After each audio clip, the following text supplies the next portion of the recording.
Good morning, 10th grade. Good morning, sir. Today we will study the structure of human heart along with its function. Right? Yes. Structure, that is anatomy, physiology, that is function of human heart. Right? Now in the human heart we are having 4 chambers. We are having 4 chambers. The first upper one are called the auricles, 2 auricles, and the lower one is called the 2 ventricles. The total number of chambers are 4. This side of the portion is referred to as the right auricle. Referred to as the right Auricles. The lower portion is referred to as the right Ventricles. This side is referred to as the left Auricles. The lower portion is referred to as the left Ventricles.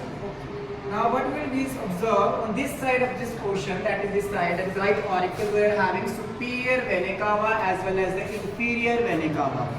What will happen? The deoxygenated, that is the pure blood, will be transported to this right auricle via superior as well as the inferior vena cava respectively.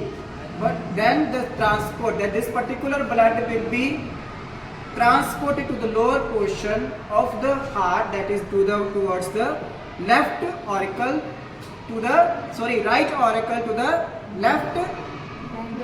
Okay, that will be transported from this portion to the pulmonary artery to the lungs for the purification.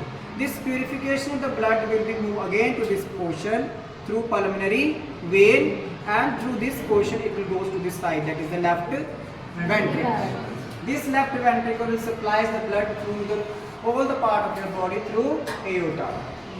Again, the blood will be deoxygenated and again it will move to this side, and as the blood will transport it through from this side and this side, it's pulmonary circulation as well as systematic circulation. So such type of circulation is referred to as the double circulation. Is it clear? Yes, sir. Thank you.